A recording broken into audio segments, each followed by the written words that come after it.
Yeah, I think it's obviously a combination of things. For me, at least, I'm a big-time competitor, so I want to be on a team that's consistently good and consistently winning. I think that's always a really big factor. And then also how they use the tight end position. Are they throwing the ball a lot, or are they more of like a glorified offensive lineman? So I think that really matters a lot, because I think with my skill set, I want to like get the ball and be able to go out and make plays. And obviously blocking is a big part of being a tight end too. But I think having the ball in your hands is fun and something that I would like to do with my skill set. Thanks for listening to KC Sports Network, proudly presented by Emprise Bank. If you're thinking about starting a business or know someone who is, check out Emprise Bank's SBA loans. It's always good to know your options, and they can be your partner in possible. Hello and welcome to the Verbal Commitment Podcast here on the Kansas City Sports Network, brought to you by Home Field Apparel. I'm Kevin Flaherty, and I'm here as always with Ryan Wallace from GoPowerCat.com and 24/7 Sports. And we talk about the world of local recruiting, from Kansas and Kansas City prospects to the college classes at Kansas, Kansas State, and Missouri. Today we have a treat for you with the number one ranked player in the state of Kansas for 2026, Great Bend tight end Ian Premer, joining us to chat. As always, if you like what you're hearing, subscribe, hit that like button, or leave us a 5-star review wherever you get your podcasts, like Apple or Spotify. Ryan, Missouri schools are getting ready for jamborees. Yes. The season is almost here. So what's your excitement level at right now? Well, I'm really excited, honestly, for this show, because I think, last week we were able to give everybody a little bit of a taste of kind of the seniors, which I would expect many that kind of even lightly follow recruiting were at least somewhat familiar with some of those names. And this week we get to dive in a little bit deeper, at least on the Kansas side, with some juniors and potentially some names that you might have heard of, you might not have heard of, and obviously Ian Premer will be a guy that we'll talk about and talk to later, a name that, if you don't know by now, you will very soon. Kicking around the local recruiting scene just real quick before we get to that, 24/7 released its list of the Freaks list of recruits for the 2025 class. 2 Kansas players make the cut. Ryan, I know you wouldn't be surprised by either one of them. Kansas State commitment Lincoln Cure of Goodland, number 16 on the list, and Penn State commitment Jaden Woods of Mill Valley at number 22. Both of those guys, Ryan, I think both of us would list as sort of certified freaks in the athletic department. Lincoln Cure, you have a guy who's capable of running a sub-22 second 200-meter dash, a state champion in the hurdles. He's a tight end. Jaden Woods, you have a guy who's an incredibly adaptable athlete, basically picked up wrestling on a whim, went to state, picked up, discus and shot put and track, won the discus and all of those things, has a 40-some inch vertical, all of the things that go with that. Thoughts on those 2 guys making the list? Zero surprise, like you said. I mean, it's crazy to me, and it didn't really hit me when I'm out filming for Go Power Cat. We did a behind the scenes the day of for Lincoln's commitment, and he was getting some gas at the local Casey's in Goodland, and there was one of those police radar things down the street, like in front of a church, and he was like, we should go over there and have you guys film and see if I can hit 23.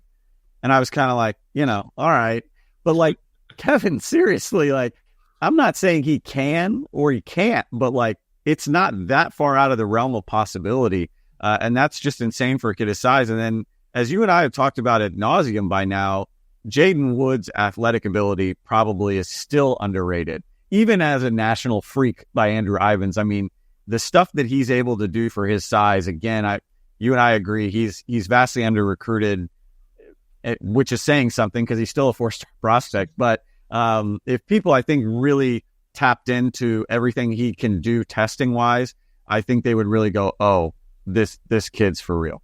He's an incredibly adaptable athlete. I've used the comparison with you before of he's like your buddy that you go out to the bars with, and he's never played shuffleboard before and says, this looks like fun. And at the end of the night, you have a tournament and he wins the tournament just because he picks it up really quickly. Yep. That's one of Jaden Woods' strengths. Like he's athletic enough to be able to pick up on tasks like that. Another thing that caught our eye, Kansas hired Leon Douglas as Assistant Director of High School Relations and Player Personnel. It's a longtime coach in the Kansas City area at North Kansas City. Ryan, I know you love this hire. Love it. Love it. And I was not bashful about it. You know, as the quote K-State guy, look, Kansas City for me has always kind of come first. And I've gotten to know Leon throughout the years, actually started with 7-on-7 stuff and then starting to cover. It seemed like every year there was another guy at North Kansas City that, you know, was worth me going out and covering that team and talking to Leon about.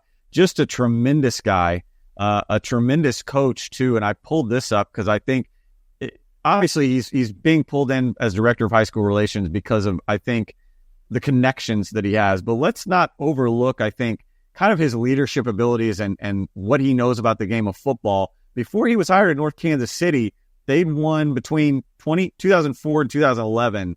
They had not won more than 5 games in a single season. A lot of those years, they were like 2 or 3 win teams. He comes in and wins at least 5 games 6 times. And that included a 2-year span in 2018-2019 where they were combined 18-4 and won the Suburban White. And again, if you kind of know anything about North Kansas City and who they're going up against, they got knocked out in the playoffs against a team like Staley. The last couple of years, maybe from the recruits that he's had to the kind of team success hasn't maybe equaled out. Granted, he hasn't ever had like a playmaker at quarterback, you know, like at the game's most important position. Seems like he always gets a lineman, which are great. Good college prospects. They're not going to help you win a ton of games. But, you know, again, I think with what he had to work with and some of the teams he was going up against these last several years, at the same time, keeping North Kansas City competitive is a testament to Leon Douglas. Kevin, I just can't sing the praises enough because, and again, I think there will be folks out there that will look at this hire and kind of scoff at it and say, well, didn't KU do this once before with Gene Weir? All due respect to Gene Weir, funny guy, dry sense of humor. I enjoy talking to him, but Leon Douglas is different. He's more new age.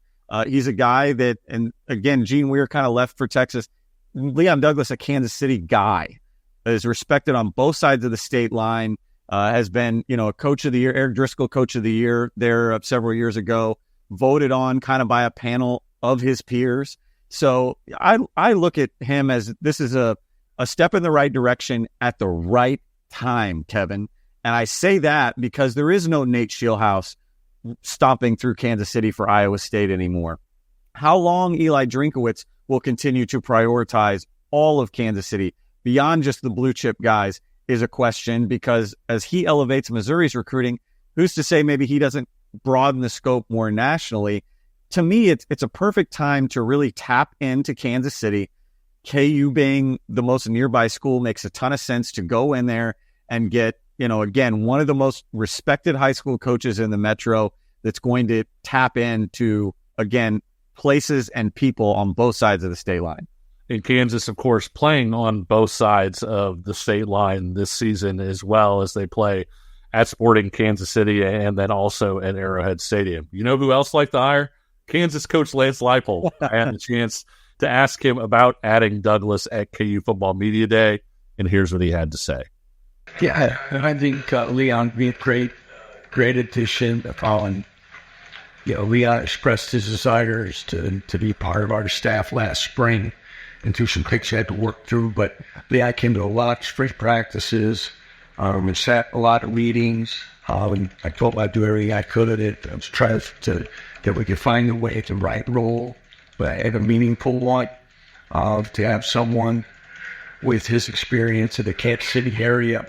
But it was funny that even as it started to come about, you start getting text messages, what rumors started, all that, but everyone talks about what a great human being he is, and he is, and he's going to add to us in the recruiting, not just locally. I think he'll help us in all ways.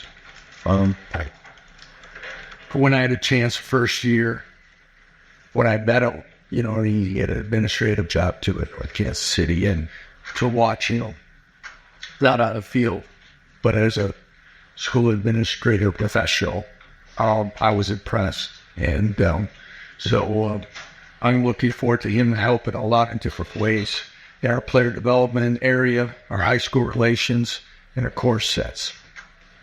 Everybody can have impact in some way, whether it be, say we got during this time of year, a lot of meetings, and again, she'll be a fine addition as well. Last show, we ranked the top players in the KC metro area for 2025, and we received some pretty nice feedback on it. So we figured we'd give you a nice starting point of players to look at in 2026, starting this episode in the state of Kansas with actually today's guest, Ian Premer at Great Bend. Ryan, what do you like about Premer? Obviously his basketball background transitions to the football field right away. You watch his highlights, and he's a guy that obviously uses his length, uses his size really well, but obviously the leaping ability, right, to go up and make contested catches. He does it with ease.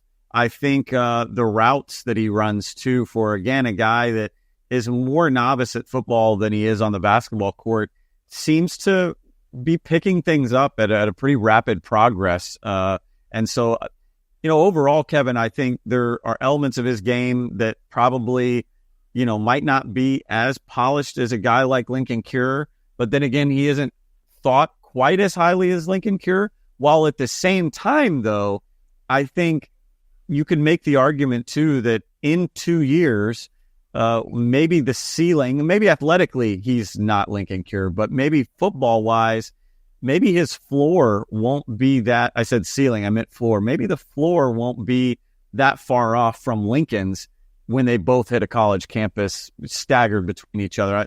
I just think that he's a kid that, has grown a lot in a year, and I'm excited to see the growth that he's going to take here over the next 2 years as his body grows, and again, as that football IQ continues to progress. Yeah, he's an interesting tight end in that you can really use him vertically, and he is a guy that adjusts to the ball so well. You can see the basketball background, just tremendous body control. You can throw a ball back shoulder to him, and not only does he not struggle to catch it, he catches it like a wide receiver. There's not a gap between the way he plays tight end and what you would think of a top receiver being. And so, like you said, as he continues to develop physically, I think both of us like his mentality on a football field, where once he starts to add the weight and the strength and all the things that go with that, I think the physicality is going to come. I think that he really has that in him. Moving to number 2, J.J. Dunnigan, the cornerback at Manhattan. Ryan, I know we both had a chance to see J.J. Cornerbacks with that kind of length and that kind of ability. They just aren't anywhere. They aren't everywhere. Yeah, and again, this is our top 5 here, and that's why you and I have him as high as we do, because whether he ends up as a cornerback, I like him more as a safety, a do-it-all safety, that he can cover, he can come downhill and knock your lights out. Those are guys right now that are coveted. It's similar to what we talked about, I think, last week when we were speaking about Andrew Babalola in the offensive tackle position. Everybody's kind of looking for that kind of prototype. J.J. Dunnigan is the new prototype. He is, the Julius Brents, if you will, to pull a K-State comp for him. But again, I think a guy maybe that suits safety even more than cornerback, just because you can't find guys with his cover skills at his size that can also, come downhill and really play the run support very well. Interesting recruitment too, Kevin, because he's a legacy for Kansas State. His dad played at Kansas State, lives in Manhattan, but there's going to be no shortage of teams that are after him. We're already seeing, Nebraska, Oklahoma, Kansas, and I think that the scope will only widen for him. The line between being a quarterback and safety has been so blurred too, because offenses have gotten so good at scheming and being able to put guys in coverage that as defenses, you don't want to put in coverage. And that's an area where JJ, I think, has a lot of strength, in that he's a guy that you can use as a little bit of a chess piece. I think he could stick at corner. I agree with you. I think he's a really high level safety prospect, though. I think he could do both. And if it were me, because of the value of corners, I think you start him off at corner to start his college career. If he sticks, great. If not, you still wind up with really high-level safety on the other side. Number 3, Mays South edge Hunter Higgins is a guy. He's collected the local offers, Ryan. Also a guy as an edge rusher that I think is probably going to start collecting offers outside of the region as more and more people see him as a junior. Yeah, absolutely. A guy that I actually, I'm doing some feature this week on my kind of top 6 guys over at Go Power Cat that I think Kansas State should prioritize in the class. And Hunter's a guy that runs today, actually, or on Thursday, I should say. And rewatching his tape, he's a guy that admittedly I haven't seen in person yet, but when you watch his tape enough warrants top 3 for us in the sense that great frame already and shows really good bend. The motor is there. Right now, really all he's working on is the burst, the speed, the get off, right? And I think that that's something that can be taught. Some of the other things that he does for his size really can't be taught. And so he's a guy that I think in some ways is still just scratching the surface. And again, to kind of pull out a K-State comp for him, there's some Wyatt Hubert to him. For me, when I watch him, another Kansas guy from Shawnee Heights some number of years ago that, again, played the run support really strong, just a big-bodied kid that I think got into college and really learned to hone in on his pass rush technique and ended up, having a cup of coffee in the NFL. Number 4, Derby offensive tackle Max Robinson. Ryan, I think this is such an interesting one because Max Robinson is a guy that plays offensive tackle for Derby. He's a guy that probably a lot of people want to project to offensive tackle at the next level. He's probably 6'3", maybe between 6'3" and 6'4" right now. Right, he's got a really tall dad. He's got great athleticism. He's got excellent strength as well. If he grows an inch or two, we could have him too low at number 4. But as it is right now, he looks like a guy that is either going to grow into the offensive tackle type prospect that a lot of people really, really like, or he's going to be a guy that is going to be a really tough matchup issue for people at guard because he's going to have the tackle traits. He just may be an inch or two short. Yep. Love him in run support. I like him right now as an interior offensive lineman. But like you said, I think in terms of his potential, both at the college level and his potential to move up our rankings and other recruiting rankings throughout the industry, it comes with a couple more inches at tackle. If that happens, then I think his flexibility, his versatility make him that much more attractive overall. Talking to Coach Clark, when I say that he has a tall dad, Coach Clark has said that his dad is 6'9" to 6'10". So it's not a tall dad where his dad is 6'4" and you're thinking, well, maybe he be a little bit taller. No, his dad is significantly taller. When we're speculating on the growth plates being open, we mean like they might be open. Yeah, for sure. And coaches a lot of times will talk about quote unquote big paws on the puppy, and Max Robinson looks like that. I'll sometimes refer to those guys as tall guys whose bodies haven't told them they're tall yet. You can see that there's probably a little more growth left in there, and I think that's probably true of Max Robinson. Rounding out the top 5, a guy that we probably like maybe a little bit more than the quote-unquote recruiting sites, Ryan, Wichita Northwest linebacker John Michael Fountain. What do you like about Fountain? Well, I mean, when you're playing considerable varsity snaps as a true freshman. In fact, I think starting by like week 2 or 3 of your freshman year at a program like Wichita Northwest, that says all you need to know about John Michael Fountain. Having seen him in person, both you and I, Kevin, I mean, the fluidity stands out. How seamless it is for him to transition from a hybrid that is on one snap in full pursuit of the quarterback. It's just see ball, get ball, to snap the very next play. He is, again, with ease, flipping his hips, dropping back into coverage and covering a guy in the slot at, 6'2", 200 pounds, maybe 205 now. I've written about this before. There is an element to his game to me that I think reminds me of like Breece Hall on the defensive side of the ball. Yep. He's physical, he's athletic, he's versatile.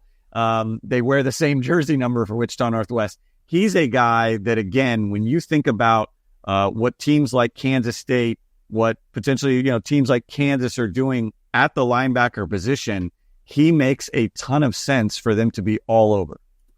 You know, we talked to Coach Martin down there at Wichita Northwest, and one of the things that he had talked about is some of the GPS numbers that Fountain puts up, you know, showcase his great speed. But even more than that, Ryan, I think when we've seen him in person, we've seen the athleticism applied on a football field, right? It's not just the number that he's putting up.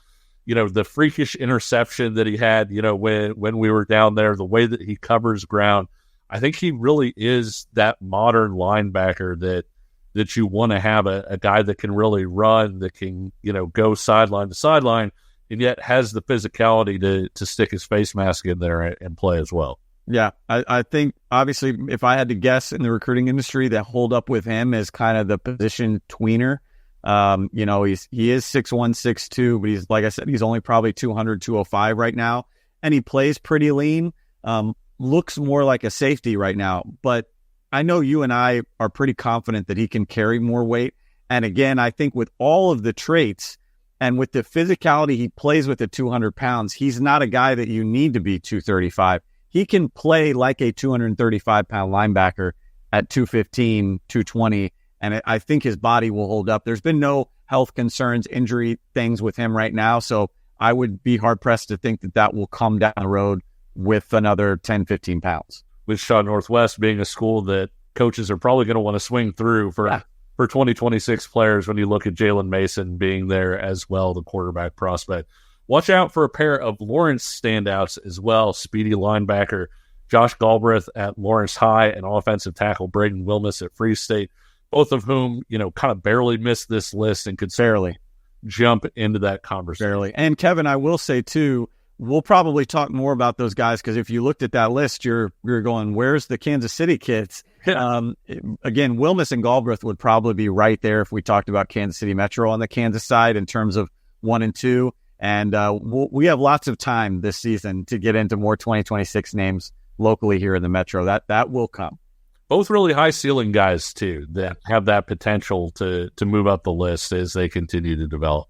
We'll get to our conversation with 4-star tight end Ian Premer in a minute. But first, let's get you guys involved in the chat. One of the best things about recruiting in high school football is the discussion and community that it can bring. And if you have any questions or comments, if you think our rankings are way off, or you just want to suggest a barbecue spot for KCSN legend Tucker D. Franklin to try out, text us at the KCSN Mint mobile hotline. We'll read them. We may just talk about them on the show, so what do you have to lose? Shoot us a message over at 913-407-6524. As our good friend Nick Springer always says, there's nothing easier than sending a text. We also want to tell you about our friends over at Homefield Apparel. Kickoff is almost here, like right around the corner, and Homefield can get you geared up during Can't Miss Kickoff 2024, a month-long event that can get you outfitted with gear for your favorite school. Try out the football box where you can get some never-before-seen items exclusive to your school, from short-sleeve shirts for the start of the season to long-sleeve shirts and hoodies for when it gets really, really freaking cold out in the Midwest, because you know that that's going to happen by the end of the season. Head to homefieldapparel.com and use the promo code linked below in the description, and you can get 15% off your first order. We'll be right back. We appreciate you supporting KC Sports Network by listening to our podcast. You have helped us become the highest-ranked Chiefs podcast network in 2022 and 2023. And don't forget about our daily Substack newsletter, the best written analysis you can find on the Chiefs straight to your inbox every day. kcsn.substack.com. With big cell phone providers, what you see is never what you get. Somewhere between the store and your first month's bill, the price you thought you were going to pay magically skyrockets. But with Mint Mobile, you'll never have to worry about gotchas ever again. When Mint Mobile says $15 a month when you purchase a 3-month plan, they mean it. So you can say bye-bye to overpriced wireless plans, jaw-dropping monthly bills, and unexpected overages. Mint Mobile is here to rescue you with premium wireless plans starting at just $15 a month. And better yet, all plans come with high-speed data and unlimited talk and text delivered on the nation's largest 5G network. And if you're worried about keeping your own phone and your phone number, with Mint Mobile, you can keep your phone and your phone number and all of your existing contacts. So ditch overpriced wireless to the Mint Mobile's deal and get 3 months of premium wireless service for just $15 a month. To get this new customer offer on your new 3-month premium wireless plan for just $15 a month, go to mintmobile.com/KCSNVC. That's mintmobile.com/KCSNVC. Cut your wireless bill to just $15 a month at mintmobile.com/KCSNVC. $45 upfront payment required, equivalent to $15 per month. New customers on first 3-month plan only. Speed slower above 40 gigabytes on unlimited plan. Additional taxes, fees, and restrictions apply. See Mint Mobile for details. We're back with the Verbal Commitment Podcast, sponsored by Home Field Apparel, and we are now joined by Great Bend tight end Ian Premer. Ian, thanks for joining us. Yep, for sure. Ian, for those people who are kind of unfamiliar with your game, you're also a big-time basketball player who averaged over 21 points a game this past year. How do you feel like your stuff on the basketball court, maybe pays off on the gridiron for you? Yeah, I think there's a lot of similarities that people don't really think about or understand between basketball and football, specifically the tight end and wide receiver position. Because like in basketball, you're weaving in and out of defenders, trying to get to the rim with the ball. Football, it's really similar. You just try to get through them to get to the end zone. And then a lot of the same, like speed, strength, acceleration, being able to go up and get a rebound and get a jump ball. Those are all really similar things that I think a lot of people don't think about. Ian, your dad was a college basketball player. You told me he played at Hutch Community College, then went to Tabor. Yep. So basketball, I think, was kind of your first preference. How old were you? Like, what was the moment when you decided, maybe football is kind of the route for me to take? And what was Dad's reaction to that? Because I'm sure he still wants to see you perform at a high level in basketball too, right? Yeah, for sure. I think when I started getting all the attention for football, I started thinking, yeah, maybe I'll probably play football. And he was really fine with that. He was excited for me. Obviously, he knows I'm going to keep putting in the work for basketball and continue to try and excel at that. And I will be a year-long guy, which I know he's very happy for. I'll definitely play basketball my senior year. I think he'd kill me if I chose not to. You've collected offers from across the country, kind of places all over the place, but three of your offers that came in fairly early were the local schools. You look at Kansas State, Kansas and Missouri. And I know you have kind of plans to check out the local schools. You've been to camps at the local schools. What stood out to you about, some of those schools coming after you, like Kansas State, and Missouri at this point? Yeah, I think first off, like the close teams you kind of grew up watching a little more, so you're always a little more interested. And then when they made the effort and were some of the earlier schools you talked to, I think that definitely matters some as well. With Kansas State, let's start with them because we'll kind of touch on all three of those schools. I think we've got a lot of fans that are going to tune into this and be interested in what you have to say about those three in particular. So let's start with Kansas State. Your granddad, a K-State guy. So I think, correct me if I'm wrong, kind of the family maybe as a whole maybe lean K-State a little bit more? Yes. Yeah. Okay. What was kind of your first memory of Kansas State, and what stands out right now about their program and what they're pitching you as a recruit? Yeah, we grew up K-State fans, so we'd all go to a game once a year, once every 2 years with the family. And I think that was probably early memories, just having fun with that.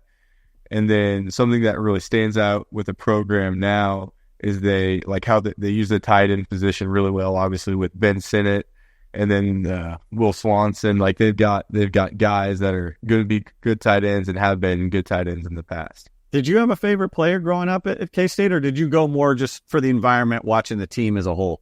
Yeah, I was more for the environment and watching the team as a whole. I didn't really have one player that I really loved.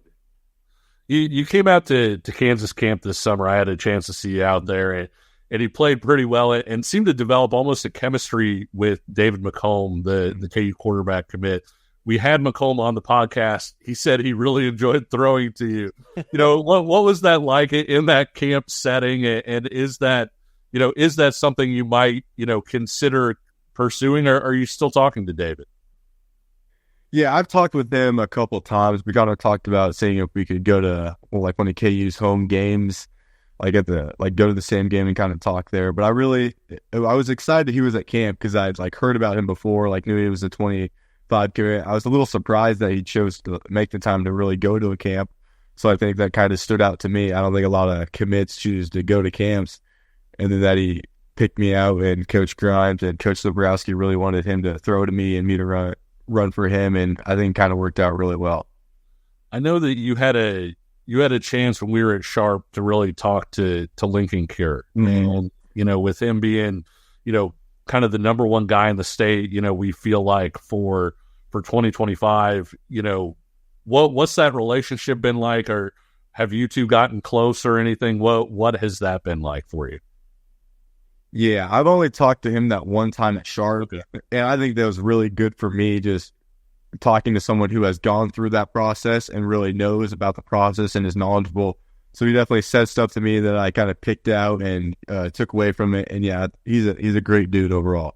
Yeah, that was pretty cool being able to watch you guys talk for as long as you did, because I think a lot of times it'd be easy for big time recruits like both of you are to just kind of like, hey, how's it going, and kind of go your own ways. But pretty neat to watch you guys interact. For the Missouri fans out there, let's talk Eli Drinkwitz's program. The offer comes in from Columbia. What do you like right now, what you're hearing from the Tigers? Yeah, Coach Cato, Durham Cato, is their tight end coach, excuse me. So I visited there this summer, and I liked it, and I talk with Coach Cato pretty regularly about their program and everything going on. When you look at all these schools, and we look at it, say, a year from now, and you've committed somewhere, what's going to be the reason you commit? Like, why are we going to look back and say Ian Premer chose school A because of blank? What's that blank going to be? Yeah, I think it's obviously a combination of things. For me, at least, I'm a big-time competitor, so I want to be on a team that's consistently good and consistently winning. I think that's always a really big factor. And then also how they use the tight end position. Are they throwing the ball a lot, or are they more of like a glorified offensive lineman? So I think that really matters a lot, because I think with my skill set, I want to like get the ball and be able to go out and make plays. And obviously blocking is a big part of being a tight end too. But I think having the ball in your hands is fun, and something that I would like to do with my skill set. So that matters a lot too. And then overall, just kind of the feel of the place. Like, do I connect with the coaches, the people? Like, does the town, like, do I like the town? Just all sorts of those things, like the overall feel of the place. So I'd say those three are the big three for me. I want to piggyback a little bit off of Lincoln, because in some ways you guys are very similar, and in one, it's location. And so kind of a two-part question. Let's start with this first part here.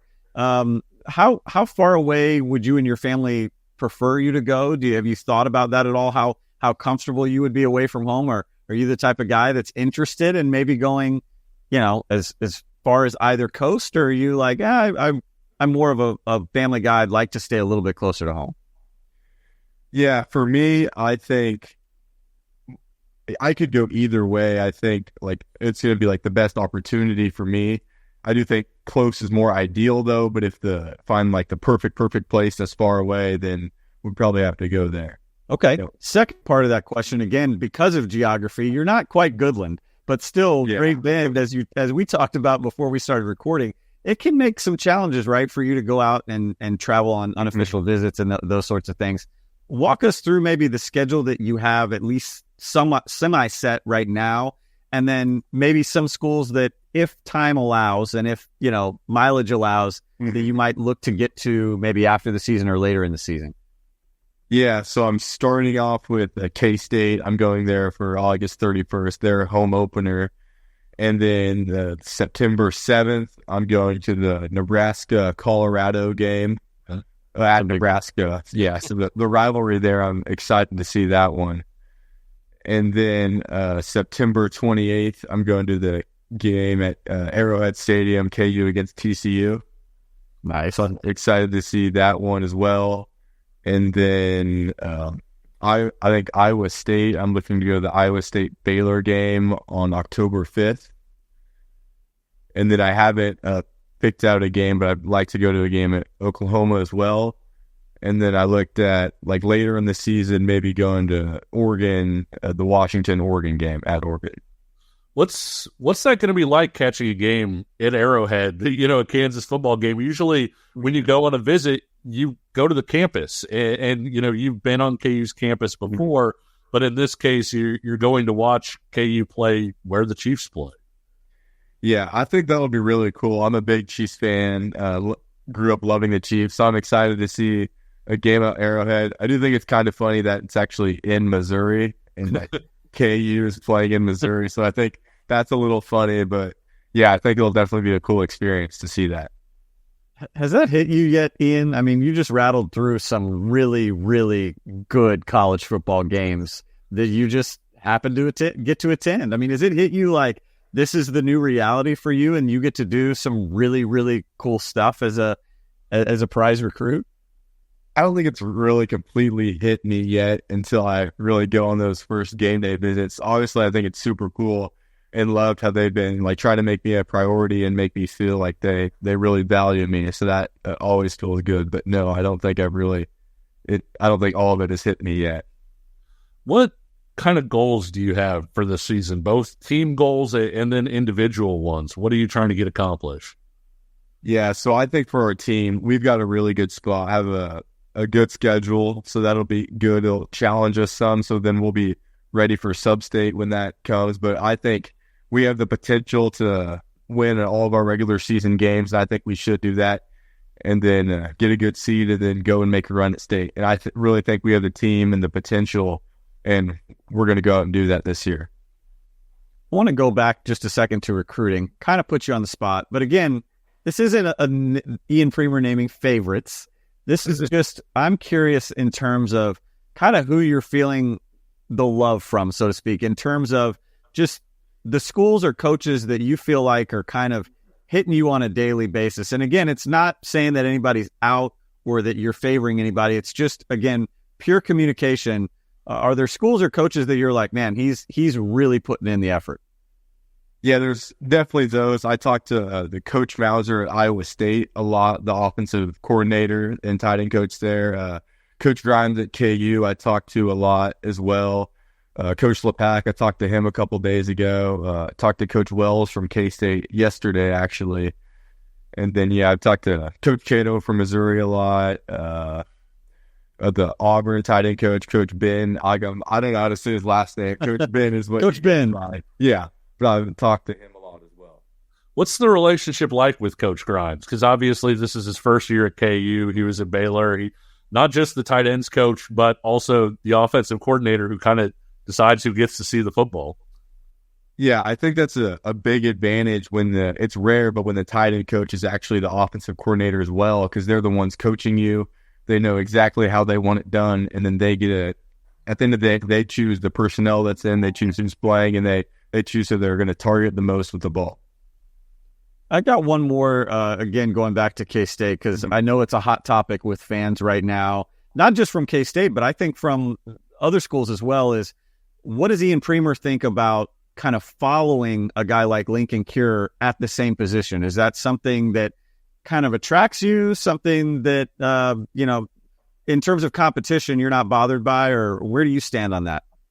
I think for me, I mean, it didn't really change my opinion or thoughts of K-State much, because at the end of the day, like everywhere you go, there's going to be great players, there's going to be dudes there, and you're going to have to fight for your spot no matter where you go. So that didn't really affect my thinking a whole bunch. When you look at this season for basketball, I know we talked about football expectations. You guys have a chance to be pretty good in basketball again. What are your goals in basketball? And is this a situation where you've thought potentially about playing two sports in college? I've thought about it a little. I know like the schedules would make it pretty near impossible because the schedules overlap so much. And then especially with my position, like I'm 215 pounds right now, like the tight ends in college, they're typically 240, 245. And then if you would try and go to basketball after that, you lose all the weight and lose all the progress you made to put on that weight and gain all that muscle. So I don't really think that's much of a possibility for me. But I know for basketball-wise for our team season, I think we've got a really good setup. We've got guys returning, and I'm definitely excited. For me, just always loved basketball, always loved football too. But I know for some people, football season ends and they kind of don't have anything to do. But for me, football season ends right into basketball and ready to go out and compete again. One of the things that I was going to touch on with you real quick too, Ian, was kind of your presence as a tight end. First off, kind of where are you height and weight wise right now, and where do you think you could be kind of come your freshman season in college? Yeah, I know barefoot right now I'm 6'5" and weigh about 215 pounds. And I know a lot of the coaches, like I talk to them, they're not really worried about weight. They say like, we'll put it on when you get here. Don't worry about that. But I think realistically I could gain 10 pounds, 5 to 10 pounds a year. So that'd be like 225, or maybe 230 by the end of the year. And obviously, the weight I want to gain good weight. I don't want to just go out and eat a ton. So when I step on the scale, it says 235, and I'm like, let's go. I'm up. But I want to, obviously, I still want to stay explosive, be able to jump and run high. Jump high, run fast, and just stay overall. Don't want to lose any athleticism. Well, that takes me into the other part that I wanted to touch on, which was just obviously last year, it was more about you as a receiving threat, and it'll still be that because that's your strength as a player on offense and a playmaker. But even at, say, 215 pounds, you were telling Kevin and I in Salina at the Sharp Top Prospect Showcase about how you're really excited to show kind of that physical side this season, right? Yeah, absolutely. Last year I was our X receiver, so I was all the way out wide on the left. And obviously your blocks always matter, but they're not as crucial to the play and especially the run game. This year I'll be split out wide a little, be in the slot a lot, but I'll get to fill our roles in H-back and as our inline tight end. And that's what I'm really excited to show these college coaches, that I like blocking and I'm going to do it and I'm going to try and do it well. So I'm definitely excited to show them that physical part of the game and that I want to be in the run game and I want to be good at it. What's your favorite play or route? Like when the play call comes in, you're just like, all right, that's it. That's what I wanted to hear. This is going to be a pretty typical answer, but I'd love if I can be singled up on one side and just run and go and have them throw it up. Because that's what jump balls, I think those are a lot of fun. And but that's the typical answer. I love if I can get like a screen pass and just have all my blockers out in front of me and just be able to read and react and go from there. So those two are probably my favorite. The play call comes in, I'm juiced. I'm excited. Ian, do you feel like you're ready for some quick hitting ones to get you out of here? We call it kind of like our rapid fire question. So if you're ready, we're just going to fire away. All right. You're a basketball guy. Yep. So give me the best player in the NBA in 5 years. Who do you think it's going to be? I think the best player in 5 years will be Jason Tatum. Ooh, I like it. I feel that popular answer would be what? Tatum or Ant? I was going to say, yeah. You can't really go wrong with either of those two guys. Okay, this one comes straight from my co-host here. Very curious about this. The best place to eat in Great Bend, Kansas. That's a good question. There's not a ton of places to eat in Great Bend, Kansas. I love Los Dos Potrillos. It's a Mexican restaurant, and that's probably my favorite place to eat. What's the order? I get bean burritos topped with a lot of pork chili.